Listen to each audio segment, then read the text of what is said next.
Welcome back students. एक बार फिर से स्वागत है आपका ज्ञान गोदावरी चैनल पर। मैं सुजीत मिश्रा आपको इंग्लिश की प्रैक्टिस सेट सॉल्व करवा रहा हूं। जो प्रीवियस ईयर में प्रैक्टिस सेट पे एग्ज़ाम्स हुए हैं उनमें आए हुए क्वेश्चंस को हम एक बार रिवाइज़ कर रहे हैं, देखते हैं।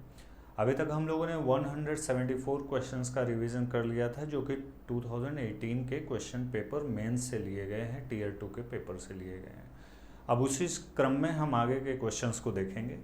तो आपके स्क्रीन पे आज का जो क्वेश्चन पहला यानी 175 नंबर का जो क्वेश्चन है वो यहाँ आपके स्क्रीन पे फ्लैश कर रहा है। तो इसको आप देखिए। ये क्वेश्चन जो है ये डायरेक्ट और इनडायरेक्ट का है और आपसे कहा जा रहा है कि इस क्वेश्चन को पढ़िए और पढ़ने के बाद जो सबसे बेस्ट ऑप्शन हो उसे मार्क करिए। तो क्वेश्चन में है my boss said do you think. देखिए क्वेश्चन बनाया गया है with the help of helping verb. Question दो तरीके से बनते हैं, या तो केवल हेल्पिंग वर्ब की मदद से बनता है या तो हेल्पिंग वर्ब और क्वेश्चन वर्ड दोनों की मदद से बनता है। जब क्वेश्चन वर्ड से क्वेश्चन बनता है तो कंजंक्शन के रूप में हम उसी क्वेश्चन वर्ड को ही ले लेते हैं। लेकिन जब कोई भी हेल्पिंग वर्ब, जैसे यहाँ डू आया है, डज आए, डिड आए, कैन, कुड, मे, माइट, कोई भी हेल्पिंग वर्ब आता है तो आपको समझना पड़ेगा कि कोई भी हेल्पिंग वर्ब आएगा तो हम लोग कंजंक्शन के रूप में क्या लेते हैं। कंजंक्शन के रूप में हम लोग लेंगे दो कंजंक्शन प्रेफर करेंगे, या तो इफ या तो वेदर। अब दोनों में से कोई भी आप एक ले सकते हैं। अब जिस ऑप्शन में हमारा इफ या वेदर एज ए कंजंक्शन आया होगा वही आंसर हमारा ऑप्शन करेक्ट होगा। तो ऐसा ऑप्शन ए में नहीं है तो ये आंसर सही नहीं है, ए रिजेक्ट।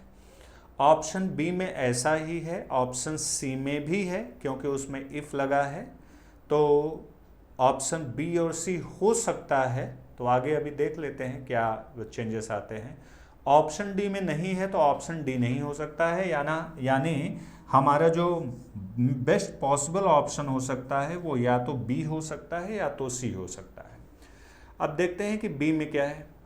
बी में वेदर तो लगा है, उसके बाद उसने यू को चेंज किया आई में, ये भी सही है। लेकिन थिंक प्रेजेंट इंडेफिनिट में वर्ब है, क्वेश्चन में जो वर्ब है do you think, think present indefinite में है।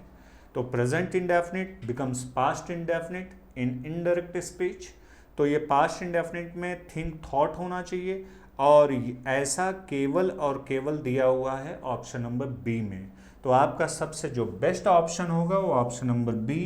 क्यों? क्योंकि सी में थिंक को थिंक ही रखा गया है जो कि ग्रामेटिकली गलत है। तो 175 का करेक्ट ऑप्शन होगा ऑप्शन नंबर बी।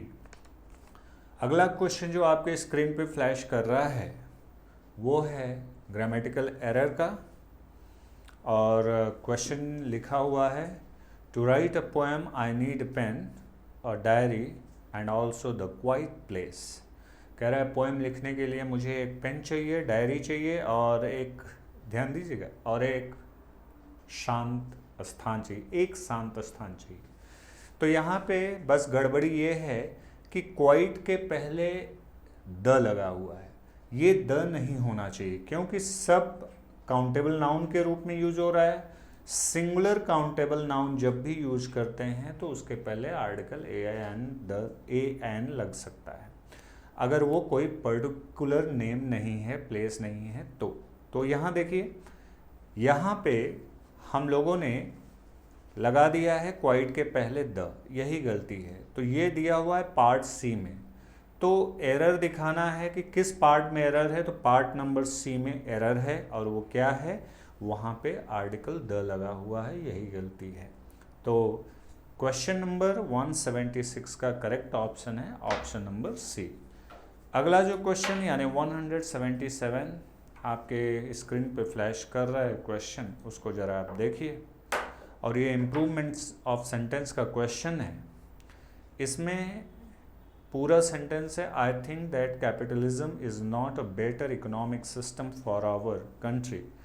अब यहाँ पे अंडरलाइन पार्ट है इज़ नॉट अ बेटर। एक बात जानो बेटा कि कभी भी कॉम्पैरेटिव डिग्री के पहले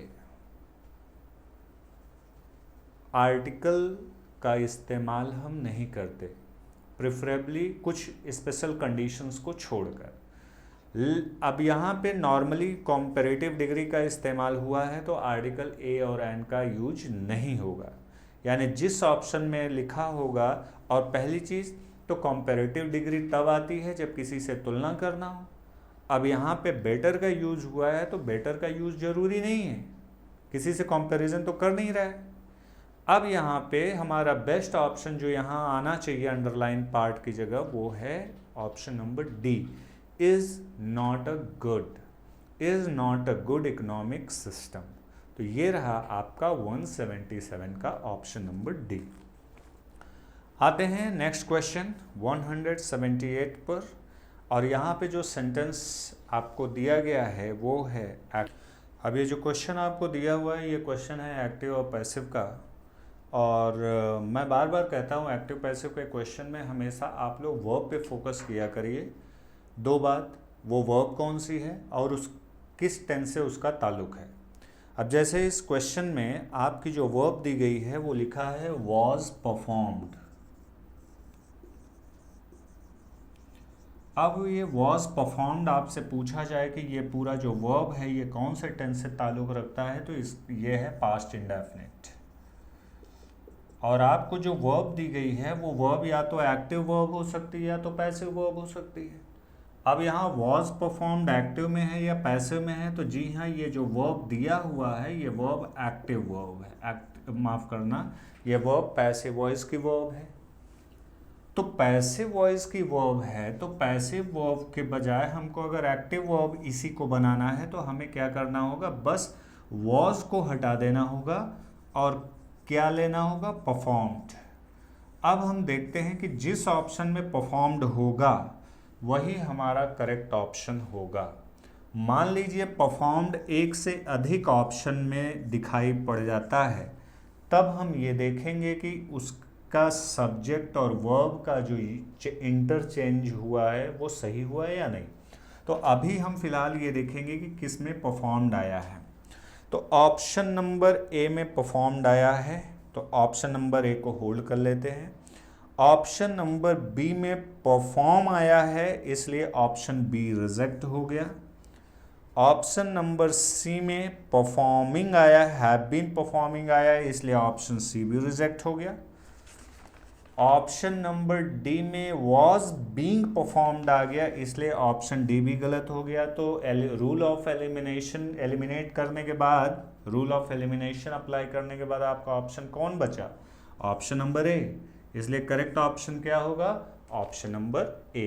क्या ज़रूरत है सेंटेंस में वो सब्जेक्ट ऑब्जेक्ट ये सब देखने की दुनियादारी, ये तब देखिए जब आपका ऑप्शन एक से अधिक ऑप्शन, जैसे मैंने कहा ये पैसिव वर्ब है। अब पैसिव वर्ब का एक्टिव वर्ब कौन होगा, ये होगा। अब बस आप देख लीजिए कि एक्टिव वर्ब किस में आई है, यही चीज़ किस में आया है। आपने देखा कि किसी में नहीं आया, ऑप्शन नंबर ए में, तो ऑप्शन नंबर ए आंसर है। बाकी की चीज़ें आपको तब देखनी होती हैं जब आपको परफॉर्म्ड एक से अधिक ऑप्शन में मिल जाता। मान लीजिए ए में भी मिल जाता, सी में भी मिल जाता, तो रूल ऑफ एलिमिनेशन से हम क्या करते, बी को रिजेक्ट करते और डी को रिजेक्ट करते। अब बी, ए और सी में हमारा बेस्ट पॉसिबल ऑप्शन कौन सा होगा, इसको जानने के लिए हम लोग क्या करेंगे, हम ये देखेंगे कि परफॉर्म्ड के अलावा सब्जेक्ट और ऑब्जेक्ट का जो इंटरचेंज हुआ है वो सही हुआ है या नहीं। अगर वो सही हुआ है देन इट्स ओके। यही आते हैं क्वेश्चन नंबर 179 में, आपके स्क्रीन पे फ्लैश कर रहा है क्वेश्चन नंबर 179। ये डायरेक्ट इनडायरेक्ट का क्वेश्चन है और इन्वर्टेड कॉमास आया है, तो डायरेक्ट स्पीच है ये, इसका हमें इनडायरेक्ट स्पीच ढूंढना है। अब यहाँ पे देखिए, don't over speed at night I said to Irina. Irina को कहा गया कि, अब देखिए सीधे मेन वर्ब से स्टार्ट हुआ है, do not, don't over speed at night. तो इसका मतलब ये हो गया कि ये है imperative sentence. Imperative negative sentence में आपको क्या करना होता है, रिपोर्टिंग वर्ब को या तो ऑर्डर में किया जाता है, या तो एडवाइस में या रिक्वेस्टेड में, या कुछ स्पेशल टाइप की बात की गई है तो उसमें कुछ और। रिपोर्टिंग वर्ब को चेंज करते हैं। जैसे अगर आप इस सेंटेंस में देखेंगे तो वो एक तरीके की वार्निंग दी जा रही है कि रात में बहुत ओवर स्पीड न चलाओ, तो एक तरीके की चेतावनी है। तो यहाँ पे रिपोर्टिंग वर्ब को चेंज कर दिया गया है वार्नड में। आई सेड टू इरना की जगह हो जाएगा आई वार्नड इरना। डू नॉट में से डू को हटा दिया जाता है और नॉट को क्या किया जाता है, जो कंजंक्शन टू लगता है उसके जस्ट पहले इस्तेमाल किया जाता है। I warned Irna not to over speed at night, यानी इसका ऑप्शन होगा 179 का ऑप्शन नंबर ए। आते हैं क्वेश्चन नंबर 180 में। आपके पास फिर से एक पैराजंबल का क्वेश्चन है और पैराजंबल के क्वेश्चन में 4 सेंटेंसेस दिए गए हैं। इनका ऑर्डर एकदम गलत है। अब आपको इन्हें सेट करना है ताकि इन्हें करेक्ट ऑर्डर में आ जाए। तो ज़रा देखते हैं कि क्या दिया हुआ है। सेंटेंस नंबर ए में पढ़ेंगे तो शुरुआत हुई है देयरफॉर से। मैं बार बार कहता हूँ कि देयरफॉर से शुरुआत होने वाला कोई भी सेंटेंस कभी भी फर्स्ट सेंटेंस नहीं हो सकता है। वो किसी चीज़ का कंक्लूजन होता है, किसी बात का वो निष्कर्ष होता है। अब वो बात कौन सी है जिसका ये निष्कर्ष है? पहला सेंटेंस है therefore an advance ambulance need to reach the patient immediately. अच्छा, अब हमें यहाँ पे कह रहा है कि पेशेंट तक इमीडिएटली पहुँचना चाहिए। अब पेशेंट यहाँ है कहाँ, वो ऑप्शन ज़रा देख लेते हैं, कहीं पे मिलेगा तो है ही है। अब ज़रा देखिए बी में, ऑप्शन नंबर बी में लिखा है अ कार्डियक अरेस्ट। कार्डियक मतलब होता है हार्ट से रिलेटेड, अरेस्ट मतलब होता है जो हार्ट अटैक आता है उसे कार्डियक अरेस्ट भी बोलते हैं। A cardiac arrest as is well known needs revival within 4 minute. यहीं पे बात आ रही है बीमारी की। कार्डियक अरेस्ट के 4 मिनट के अंदर अगर पेशेंट को ट्रीटमेंट मुहैया करा दिया जाए, अवेलेबल करा दिया जाए, तो हो सकता है कि उसे कंट्रोल कर लिया जाए। तो यहाँ पे अब उसके लिए क्या होगा, कैसा एम्बुलेंस चाहिए? ऐसे सामान्य एम्बुलेंस की तो ज़रूरत नहीं पड़ती। यानी वो हमारा, देखिए अब मैं कैसे कोरिलेट कर रहा हूँ सेंटेंस को। बी के बाद ए वाला ऑप्शन आना चाहिए। पहले में बताया बीमारी और उसके बाद बता रहा है उसी का कंक्लूजन कि अगर ऐसी बीमारी हो जाए जिसमें बहुत कम समय बचता है, उसके लिए बड़ा एडवांस टाइप का एम्बुलेंस चाहिए होता है। तो जहाँ पे बी के साथ ए आए, बी के जस्ट बाद ए आए, वही ऑप्शन आपका करेक्ट होगा। तो बी के जस्ट बाद ए ऑप्शन ए में भी नहीं है, ऑप्शन बी में भी नहीं है, ऑप्शन सी में भी नहीं है, लेकिन ऑप्शन डी में बी के जस्ट बाद ए आया है। यानी करेक्ट ऑप्शन आपका जो होना चाहिए वो होगा क्या? Option D. देखिए बेटा, इस तरह के क्वेश्चन में हमेशा पैराजंबल में आप कोरिलेट करना शुरू करिए। एटलीस्ट एक पेयर बनाइए। अगर एक पेयर में आंसर आ जाता है तो आपका वही आंसर होगा। अगर आंसर नहीं आता है तब आपको दूसरा पेयर बनाना पड़ेगा। और मैं आपको ये भी बता देता हूँ कि एक पेयर में आंसर आता कब नहीं है। वो तब नहीं आएगा, जैसे मान लीजिए मैंने कहा बी के बाद ए आना चाहिए। अब ऐसा ऑप्शन डी में भी है और मान लीजिए ऐसा ऑप्शन बी में भी होता, बी और डी दोनों में ऐसा ऑप्शन होता, तब तो हमको क्या करना पड़ता? एक पेयर और चेक करना पड़ता। लेकिन ऐसा किसी में नहीं दिया गया है। तो जिसमें दिया गया है कॉन्फिडेंटली आप उस ऑप्शन को सिलेक्ट करिए। ठीक है, आगे बढ़ते हैं। क्वेश्चन नंबर 181 आपके स्क्रीन पे फ्लैश कर रहा है और ये डायरेक्ट इनडायरेक्ट का क्वेश्चन है। इस बार जो क्वेश्चन आपको दिया गया है, इस क्वेश्चन में इन्वर्टेड कॉमास का यूज़ नहीं हुआ है, यानी ये इनडायरेक्ट स्पीच है। अब आपको इसका डायरेक्ट स्पीच बनाना है, तो सेंटेंस को थोड़ा सा पहले पढ़ लेते हैं। क्वेश्चन दिया हुआ है, my friend told me I could stay at his place in Dehradun when ever I wished. अब ये सेंटेंस दे दिया। अब जरा गौर करते हैं कि क्या क्या बातें आ सकती हैं हमारे इस सेंटेंस में।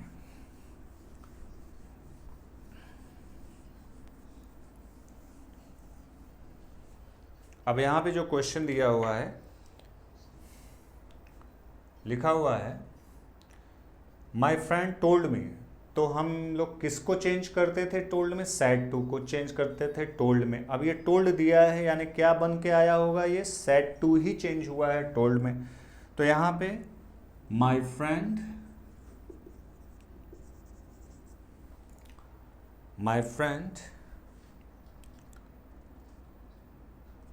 said to me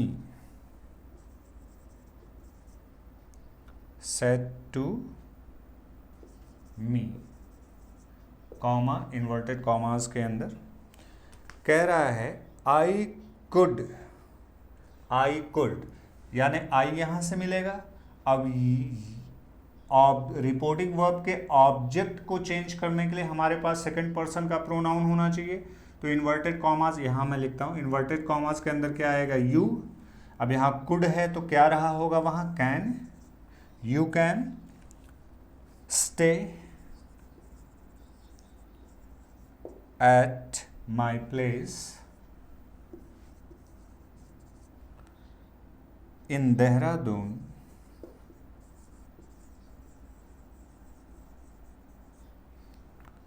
whenever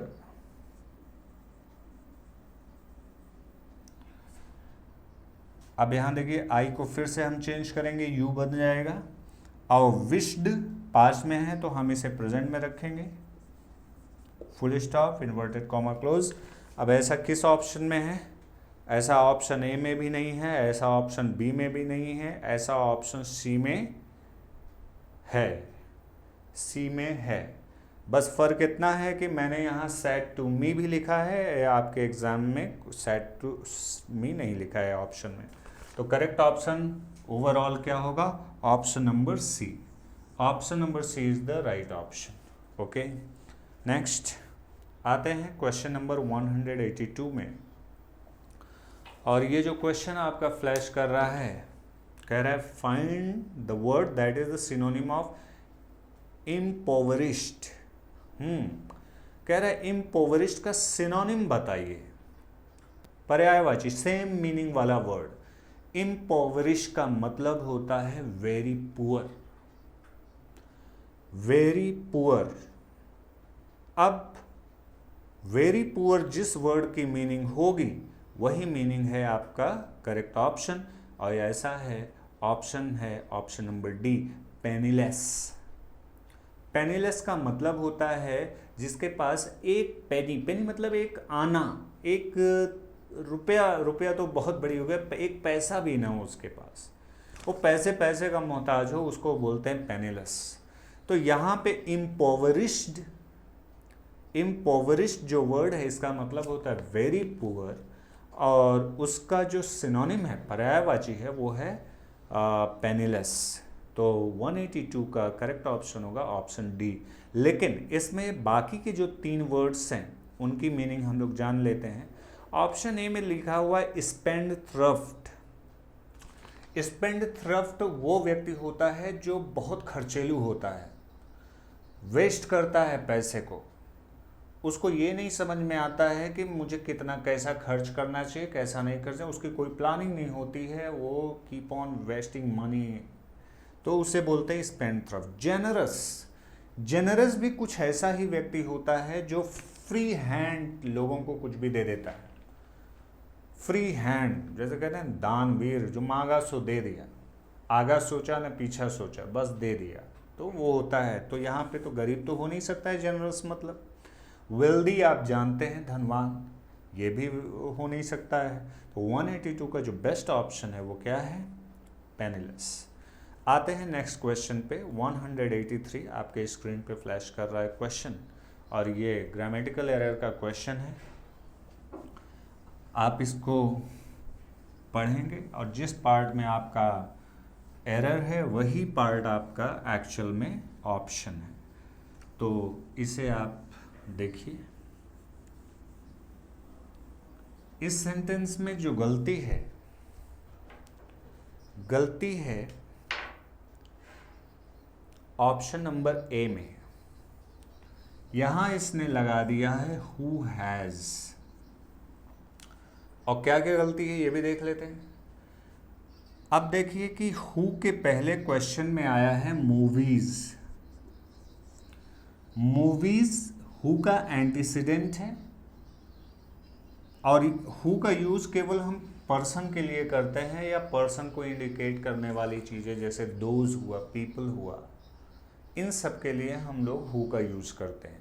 अब यहाँ मूवीज़ जो है ये क्या है, मूवीज़ जो होता है ये पर्सन नहीं थिंग में आता है, वस्तुओं की श्रेणी में आता है। तो इसलिए हम यहाँ पे या तो हु की जगह विच रखेंगे या तो यहाँ पे हम लोग दैट का यूज़ कर सकते हैं, दो में से कोई भी एक। और दूसरी चीज़ एंटीसीडेंट प्लूरल है, इसलिए यहाँ हैज़ नहीं लगेगा और यहाँ पे क्या आएगा, हैव आएगा। क्यों? क्योंकि मूवीज़ प्लूरल है। तो यहाँ पे या तो विच हो सकता है, विच हैव, या तो दैट हैव हो सकता है। ठीक है, तो करेक्ट ऑप्शन क्या है इसका 183 का, ऑप्शन नंबर ए। और क्या सुधार हो सकता है, वो ये हो सकता है। आते हैं क्वेश्चन नंबर 184 में, आपके स्क्रीन पे फ्लैश कर रहा है। फिर से आपसे एक बार सिनोनिम पूछ रहा है वो पर्यायवाची का स्टोइकल का। तो पहले ये आपको ये पता होना चाहिए स्टोइकल होता क्या है। स्टोइकल स्टोइक से बना हुआ है, ये एडजेक्टिव है, पार्ट्स ऑफ स्पीच में इसे हम एडजेक्टिव की श्रेणी में रखेंगे। स्टोइकल एक ऐसा बंदा होता है जिसको न खुशी से बहुत खुशी मिले, न दुख से बहुत दुखी हो, न खुशी में बहुत खुश हो, न दुख में बहुत, मतलब वो स्थिर बना रहे, उसका नेचर स्टेबल बना रहे। बहुत घोर दुख आया तो भी वो विचलित नहीं होता, बहुत खुशी भी मिलती है तो भी बहुत विचलित नहीं होता। ऐसे बंदे को बोलते हैं स्टोइकल। मतलब जो सुख और दुख से अफेक्टेड ना हो, प्रभावित ना हो, वही क्या है, स्टोइकल। और इसका जो करेक्ट ऑप्शन है वो है option number B, apathetic. Apathetic, apathetic का मतलब होता है किसी भी चीज़ से इनडिफरेंट, उदासीन, कोई मतलब नहीं है। अच्छा हो रहा है तो भी वैसे ही, बुरा हो रहा है तो भी वैसे ही। तो इसका जो सिनोनिम है वो क्या होगा, वो अपैथेटिक होगा।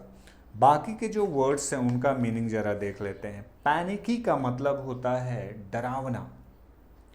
कोई चीज़ पैनिकी अगर है तो वो आपको डरा सकती है, आपको चिंता में डाल सकती है, आप परेशान हो सकते हो उससे।